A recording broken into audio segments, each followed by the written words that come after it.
right. Hi, everybody. Welcome to another exciting installment of Visible Learning 2018, where we are going to be trying to help guide you and help work together as we tackle this new concept that's being brought into to Columbia County and our schools.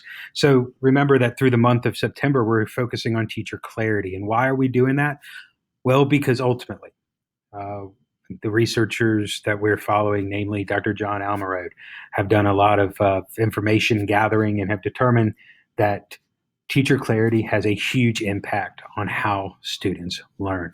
If you were around last year, you remember that we looked at a bunch of different types of things that we do as teachers, things that we do as schools and school systems. And Dr. Almarode and others determined a methodology for coming up with how we can figure out what has the biggest impact, what has the biggest effect. And for all those purposes, you just kind of need to know that that number zero point 0.4 is kind of the magic number. If we have a zero point 0.4, then what we're looking at is something that has the impact that can ultimately provide 1 year's worth of growth for a student. And for teacher clarity, that number is bam, 0.75. So you can see this can really have an impact on students' learning based on the data, based on the research. And so that's why we really want to make sure we have an understanding of it. Clarity is really generally guided by the three famous questions that all of you know and love by this point. Most of you have seen, what am I learning today? Why am I learning this? How will I know it? No, I know I've learned it. In fact, many of you might already have those posters that we have. If not, come on down and grab one. But remember, those three questions seem pretty easy in the get-go, and for the most part they are, but there is a little bit more to it, so we want to make sure that we focus on that. This idea of what am I learning is really best illustrated by this quote. What am I learning? Why do we even bother making sure that students understand what are they learning? Well, it deals with this issue of students' rights. And there's this quote here by Fisher that says, students have a right to know what they're supposed to learn and why they are supposed to learn it. Students shouldn't have to guess what we are thinking. It's only fair that students understand what they're expected to learn if teachers are going to evaluate that learning. And that's really kind of true. I mean, particularly for us in high school, I mean, our grades that we give students can really impact them. Sometimes it can be the difference between getting a scholarship or not. Sometimes it can be the difference between being allowed to continue on with their job or do certain extracurricular activities. And so, if we're going to provide grades for students, if we're going to assess them on what they need to know, it's only fair, it's only right that we give them a clear understanding of what it is they're going to be tested on, and even further, that we give them a clear roadmap so that they can be successful on these evaluations.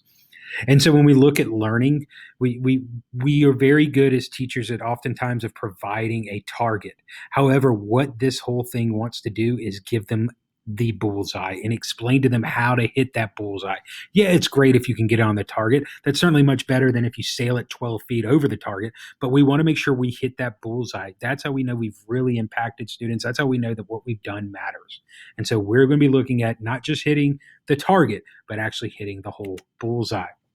And what's going to drive that are learning intentions. And look, Miss Prince has already posted an assignment there for you on learning intentions, and you're going to be working to develop your own. But make sure that you understand that this is just going to kind of overlook that. It's just going to kind of give you a broad overview of learning intentions so that you can go on and either look at this slide that'll be attached, or you can, watch the stuff from Miss Prince. But ultimately, learning intentions have a good effect size as well.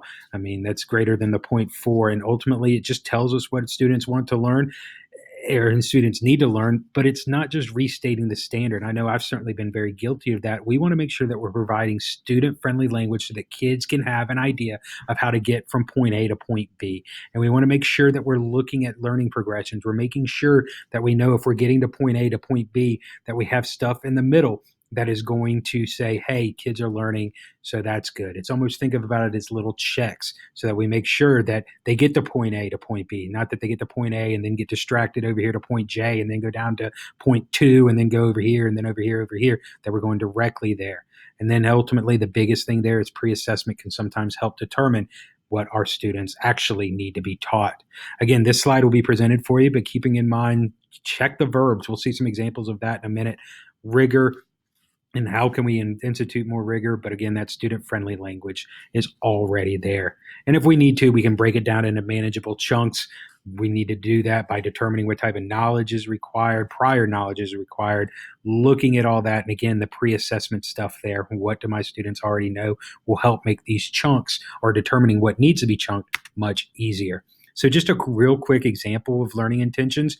This stuff over here is kind of the big target. This stuff is the bullseye. So for example, I could determine the type of function of a given data set. That's a good target. If you can determine what type of function it is, okay, that's fine. But if we really want to be more specific and we want our students to hit specific types of targets here or specific bullseyes, we're going to say, I could examine data to determine if the function is linear or exponential. Again, not just the type of function, we're being more specific with the type of function, and that can help our students understand what it is they need to pay attention to. Same kind of thing here for ELA, comparing two texts for different themes.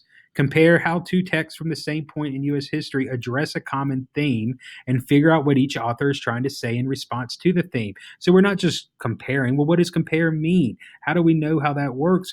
And then different themes. Again, a good target type kind of idea, but a bullseye, we want you to say what the authors are trying to say here. We're going to look at the same point in U.S. history. What is the author trying to say? And then in response to that theme, what is the author trying to say? So again, he provides a much more specific type kind of roadmap than this. Now, again, because we're doing it this way at Harlem, you're not going to necessarily have an elbow partner, but remember, you do have partners. Remember, you've got your department members. You got teachers that teach your same class. Work with each other because ultimately it'll make it much easier for you. And then also, please don't forget that this isn't just something just to do and turn in and that be it. It ain't going to work. And ultimately, you'll just be wasting your time. Please make sure that you come back to this because this is not only going to help your students understand what's going on, but it really, truly can help you understand what's going on and making sure that you're keeping your eye on the prize, so to speak, and keeping an idea of what it is you want your students to do. Why am I learning it? Probably the most asked question of any high school and any high school student. Why is this important? And that's going to be a very tough question to sometimes answer. But some of the things that they say help is to, for example, connect learning intentions to prior knowledge. Right, is to bring out that information to students. You already know this. We're just going to add on a little bit more, kind of come up with that type of stuff. And that tends to help engage students. We're going to read a poem by Shel Silverstein today. List 3 things you already know about this poet. Again, that kind of jump starts some of that prior knowledge. And then, yeah, you already know this about the poet, and I'm about to give you a little bit more. Okay. Then we have last year, you learned about blank. This year, we're going to build on that concept by blank. Let's start class today by solving the following problem. Represent the problem any way you would like. So the idea here is that we're, again, building on prior knowledge to give more specific stuff. And yes, I understand it's kind of ironic here that I'm saying be specific and this isn't specific, but you get the point, hopefully. Learning intentions need to be engaging. We have a test on Friday, so we need to review place value. Well, great. I have a test, another test. I got 3 tests. How's that engaging? Well, if you bring it to them this way, though, instead, this might help. This is going to give them some urgency. This is going to help them. Listen, I was thinking about our work together, and I noticed that many of us still need to think about place value. And kids are going to pick up on that. They're going to understand they may be one of the ones that need a little bit more help. And then you as a teacher are telling them, we're going to spend some time reviewing place value so we can determine which number is greater. That's what y'all need to work on. So again, you're trying to get some buy-in. It's a little bit more purposeful as opposed to, yeah, you got another test on Friday we need to review. This is more purposeful. So make sure you take a look at this slide as well. How will I know if I've learned it? Again, giving students that way. How do I know if I've gotten from point A to point B? How do I know what point B looks like? Well, that's where success criteria comes in. And again, you're going to be creating your own success criteria, but just keep in mind that it needs to be specific. It needs to be concrete. It needs to be measurable. Otherwise, it's not going to give our students that direct roadmap to hit that bullseye that we want them to do. Success criteria also has a large effect size, guys. And then ultimately, it tells us what success looks like. It gives students an idea of how they know they will be successful. They argue that it is critical for students to be motivated. If they know where to go, then they will go there. And it's going to be a little bit more complex. Here are some examples, by the way, of learning targets and success criteria. Those are also on the assignment. But hey, that's it. And it's short stuff. Teacher clarity, some of these things that we need to be focusing on. If you have any questions, to let me know. Thank you so much. Take care of yourselves. Bye.